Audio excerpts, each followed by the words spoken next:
Hello, everyone. It's so good to see you here in Middletown, and it's good to see you, Lena and Victoria. And I guess this means we're in person and live streaming, which is so exciting. And that makes me an influencer. Absolutely.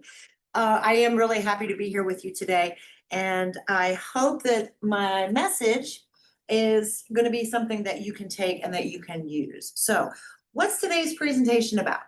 Did anybody read the description? Or you just came because you heard it was going to be fun? Second one. Second one? Okay, well, you're right. It is going to be fun. So today we're going to talk about the basics of being a successful student. So I was thinking about my presentation and I thought, you know what? I'm going to use AI for good because that can really be a good thing. Don't be afraid of AI. There are good ways to use it and bad ways to use it, just like everything in the world. So today I said, hey, tell me about the basics of being a good student. And this is what AI tells me. So to be a good student, Excellent. you have critical thinking. Whoops. Sorry. Yeah, that's okay. So here are the things, the tenets of being a good student. The ability to think critically.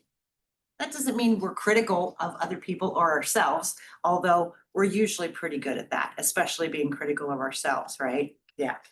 This means being able to think through things and solve problems, being adaptable and being resilient, having effective communication. And communication is two-way, right? So we're going to talk about that. What does effective communication really mean? And what does that look like in real life?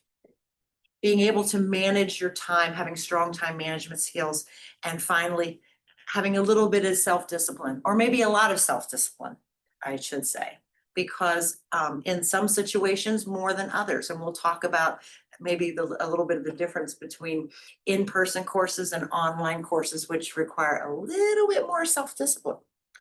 So, next one. Let's first talk about critical thinking and what that really means. So, thinking critically means that you question your resources or the sources of information. Don't just take everything with a grain of salt, as they say. You should be questioning. That doesn't mean like you're going to be a rebel and you're going to question all authority. No, that means that you have to say, hey, does this person know what they're talking about? You have to evaluate your resources there, evaluate the evidence, and figure out, is this a reliable resource? You also have to seek different perspectives on things because one person's perspective may not encompass everything that there is to think about on a subject or a topic. You have to consider your own perspective, and you have to get to a place where you are identifying what assumptions maybe are being made. You don't want to go on assumptions. You got to find the evidence. You have to seek other perspectives. And then you get to a place where you finally form your own, hopefully, logical conclusions about things. So that's critical thinking. Okay? It's a process and it's something that you have to practice because when we are when we're first being introduced to a new environment, a new topic, a new way of living, we a lot of times bring assumptions from our past. This is the way I've always done things, so I'm just going to continue to do things this way. We don't maybe question our resources because maybe your resource was your trusted high school teacher or your parents, and we've learned that they are smart and they are doing things they have done things and we are trusting what they say. Okay, and that's wonderful. In this new environment, in this new place that you find yourself in, you have to figure out who those people are that you're going to take their word for. Your circle is going to contain, I guess. Let's see what is the essence of resilience. How many of you think that you're resilient? Yeah, so. Can you give me an example of a time you were resilient? Not really. Not really? Nothing appropriate. No, okay, well, I appreciate that. Yeah. So resilience, as Charles Darwin said, is what helps us to keep on going, to be responsive to change. That means, you know, from the most simple thing, like you get up in the morning, you put your shirt on, you go, oh, there's a big hole in my shirt. Well, does that mean you're gonna get back in bed? No, you're gonna change your shirt and you're gonna keep on going. So it's the same thing, whether it's on a small scale or on a grand scale, you have to be able to pull back, take a look around, what are my options here? And then think critically, find the best option, and then move on. And you're gonna be encountered with this time and time again at college. Okay? So you have to be able to be adaptable and be resilient and pick yourself up and dust yourself off and move on. Let's talk about effective communication. So a lot of times when we think about communication, we're like, oh, you know, on my resume, it says I am an effective communication kind of person. That means I can, you know, write without spell check, or maybe I can use spell check and I can write an essay, or I can write an email and everything is, you know, the spelling and grammar is all correct. Is that effective communication? Exactly. Not exactly. It's a part of it. It's a big part of it. But to communicate effectively, communication is a two-way street.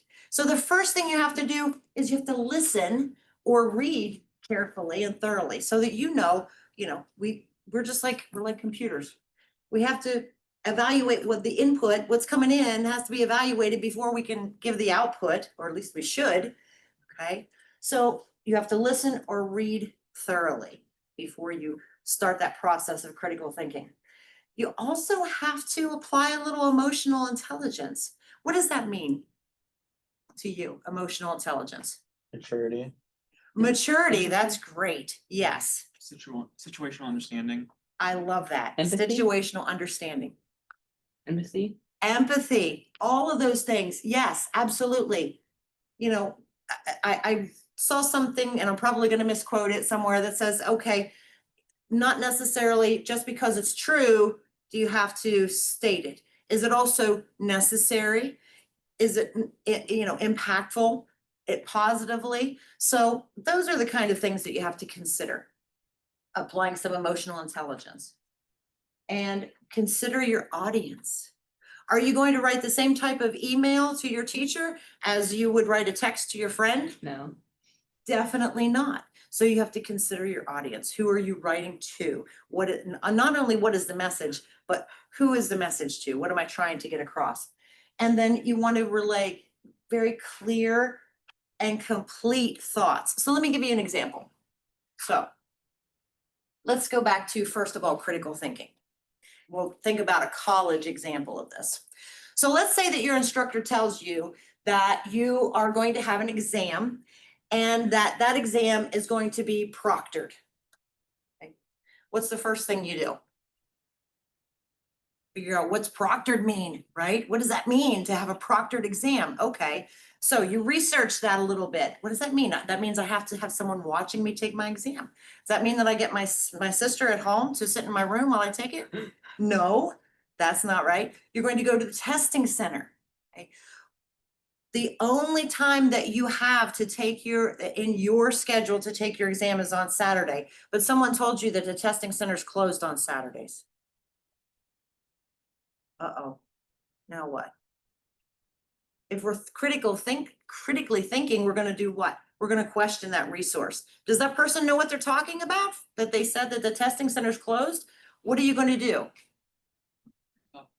Look for yourself. You're gonna go to the website. You're gonna check the hours of the testing center. Okay? Let's say that you didn't do that. Let's say that you took the opinion or made this assumption that the person was correct, and you said, well, I don't know, I guess I'm just not going to be able to take this test. And then you have to write an email to your instructor. How's your email going to be stated? Yo, dude, the testing center was closed. I couldn't do the test. No. I've gotten those. Yeah, well, yeah, oh, yeah, we've all gotten those, I guess. More appropriately, you know, the hours of the testing center did not match my schedule. I'm sorry, I was not able to take the exam. Is there an alternate? Is there another way that we can do this? And when should you send that? The day after you didn't show up to take the test on time? I'd say immediately. Immediately, right.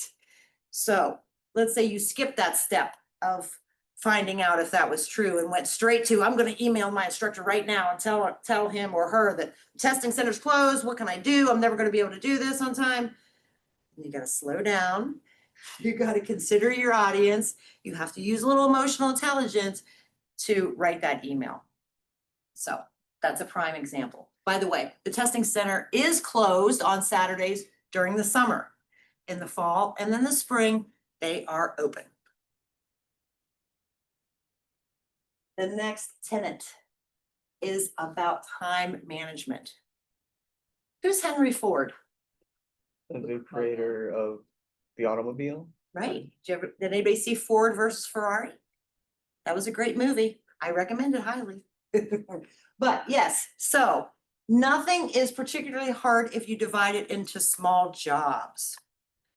So let's apply this to the college setting. In order for you to be successful, you're going to be juggling 3, 4, maybe more classes, right? How are you going to figure out what gets done every day? Are you going to wait till Saturday to do all of the work that gets turned in on Sunday? I sure hope not. You're going to have to apply this to your life big time, because you may have 2 papers and 3 assignments due on the same day. So that means you're going to have to look at what you have to do, figure out when you have the time to do it, and prioritize. And you're going to have to chop that baby into small pieces and attack it little piece by piece at a time.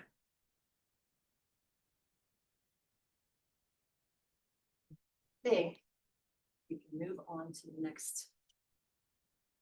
So, because self-discipline and time management go hand in hand. It's okay to understand, okay, well, look at the schedule. I laid out this beautiful schedule and this and this and this and that, but you have to actually do that. You have to get yourself in a frame of mind where you are your boss and you're going to say, this is today's work. I'm going to do this today. And then tomorrow I'm going to do that. And at the end of the week, I will have all this completed.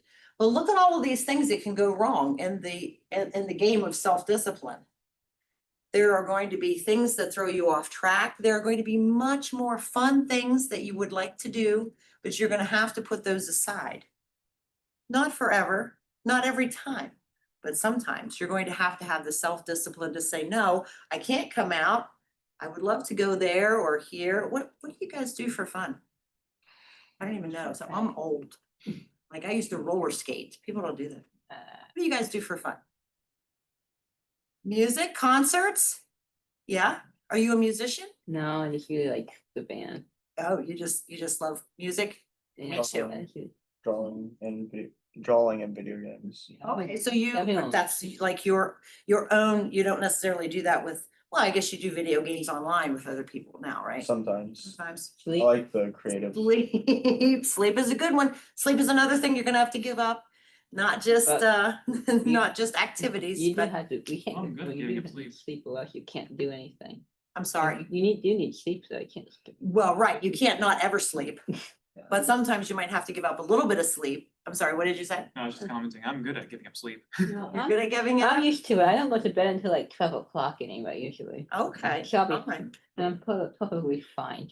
So Okay, well, that's good. Yeah. If you're only needing a few hours sleep, then that's gonna work to your benefit. But there may be times that you're going to have to give up, hopefully you're not gonna give up your fitness activity because that's important too. But you have to know yourself. If you're a night owl, you have to be aware of that. Don't schedule 8 o'clock classes. Or if you can avoid it, don't do that. Work with your own body. If you're a night owl, that's when you're going to plan to do your work. Don't force yourself outside what comes naturally to you.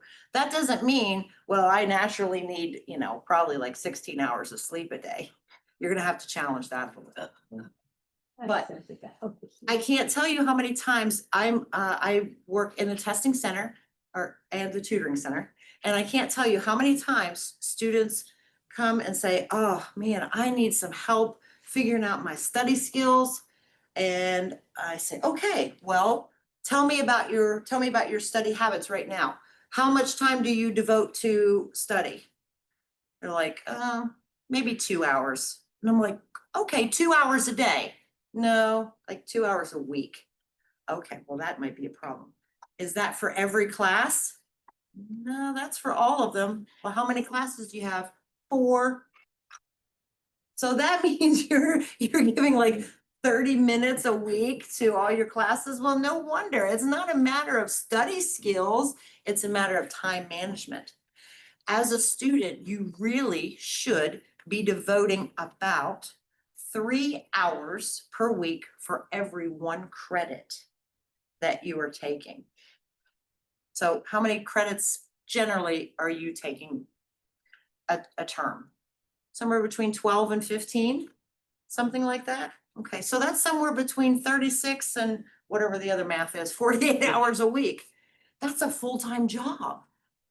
So you have to, but of course that includes the time on the computer, logging into Canvas, reading your instructions, doing any research, actually doing the assignments, spending time in class if you're in person, or spending time online, reviewing videos, just the whole thing. Somewhere around 40 hours a week, that's a full-time job.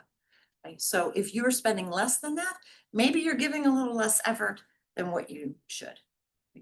Not every term. Some classes will come more easily, some classes will have less work, some will have a lot more, but it's a balance. You'll strike that balance. I feel confident. So now that you've heard me talk about all of that stuff, all of the things that'll help you be a successful student, let's talk about some practicals. Next screen.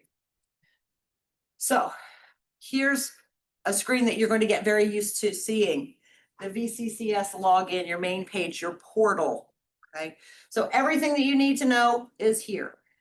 What isn't here is going to be in the mind and the experience of your advisor, your trusted instructors, myself. So the resources at college always include people. The human resources that you have access to are maybe some of the most important ones. Let's take a look at what's inside here. Number 1, your email. Thanks. So your email, this is so important. I'm not saying that you have to check your email as frequently as you check your media stream, because that's, like every 5 minutes? So, no? Okay, good for you. If you have more control, that's good. But you should check it regularly, probably once a day at least, because the majority of the communications that are coming from the college are going to be in your email, both from your instructor, although there's communication inside Canvas too. We'll talk about that in a second. But much of your communication, big important things like financial aid, deadlines, applications, scholarships, lots and lots of things are going to be coming to your email. So please be sure that you're reading it. And don't mix business and pleasure. It just makes things so much easier if you say my college email is just for college and professional stuff. You could use that email address on a job application. That's professional stuff, but just keep it streamlined. You'll thank me for that later. When you don't have to sift through a lot of personal junk to look for your important emails. Next thing we want to think about. The tools that you're going to need. Microsoft Office, and less often now, I think we're kind of transitioning away from Google. Microsoft Office is going to be the main thing. That is an account that you have for free when you became a student. So you're going to have access to all of these applications, and you have a free download of Microsoft Office waiting for you. You just have to go in and download that. I think I'm Yeah, Hmm, Microsoft is good too. Microsoft is good? You Yeah. like it? Yeah, I do too. Boy, I'm sorry, yes? I actually didn't know we had a MSO account. Are we, sorry, how do we get to that? Sure, yeah, so I'm going to show you exactly how you get to that Thank on you. the next screen. So when you log into Canvas for your classes, first things first, there is a tutorial built in there that is going to show up for you. You should go through that so that you know exactly how to submit assignments, you know exactly how to respond to discussion boards, all kinds of good stuff in there. Communication, the little email function inside Canvas. So please do this student tutorial. Next screen. When you log in to Canvas, all the way down at the bottom on the left-hand side, it'll now say Laurel Ridge. Sorry, I need to update my little picture here. But it'll say resources.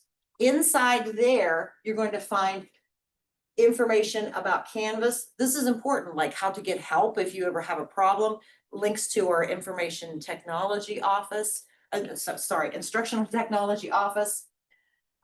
Using Zoom, you're going to have a Zoom account, all of your own as well, that you will use. Respondus. Respondus is a lockdown browser that is used for taking tests at home. So sometimes your instructor will not have you go to the testing center, but you'll be able to take your exam at home. But you have to maybe use the video within Respondus to show that you're alone in the room and that there's nobody else there helping you to take your exam.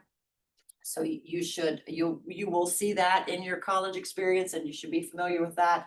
Here under computing, there is the link to Microsoft Office that you can just click on to download. Thank you. Google, as I said, that's kind of going away. Again, here, the Instructional Technology Office can help if you ever have computer issues with submitting your assignment. It won't let you do that. If there's something going on, you can reach out to them. But also, again, your advisor, myself, I'm generally in the tutoring center here, and your instructor themselves. You should reach out to those resources, the instructional technology offices here on the Middletown campus too. You can go there and not just email and request help.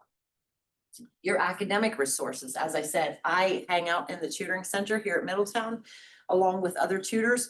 We have help available in math, English, which is mostly about writing papers. Not every student is taking an English class, but everybody's writing papers. And so we have a tutor that specializes in paper reviews and developing writing skills. And then some sciences also, mostly biology. The number one most requested help topic is anatomy and physiology, because that's a tough class. A lot of our health profession students take that. But then again, as I said, we also do time management, organizational skills, and that's the number one reason that students get off track, not being able to organize and manage their time. So we have those available to you both in person, in Zoom, and then we have a supplemental tutoring service called BrainFuse that is available to you also from, oh, I'm sorry. Yeah, no, that was not my fault. That was my fault. Yeah, there we go. So inside your My Laurel Ridge portal, you're also going to see this icon for BrainFuse. BrainFuse is our supplemental tutoring that provides tutoring and the days and times and the subjects that we can't cover with our small group of campus tutors. Campus tutors, you can make appointments or you can walk into the tutoring centers. BrainFuse, there's really no way to make an appointment. It's all on demand. You just go into your portal, click on BrainFuse, boom, you're there. There's no additional password, username, anything like that. And you go here and you select a topic, like you would choose business, and then in your subject would be maybe accounting. And boom, you connect with a tutor pretty much around the clock, 365, and pretty much 24/7. So this is a free and unlimited service for you. Campus tutoring also free and unlimited. So use your resources. That's the most important thing, I think, of my whole message to you today. Be sure to use the resources that are available to you. And remember that the human resources that are here, the people who are here to help you be successful, those are your number one resources to use. Let's see what we have next. I believe that is it. So if you would not mind, please share your thoughts on the session today. Get your phone out and scan that code.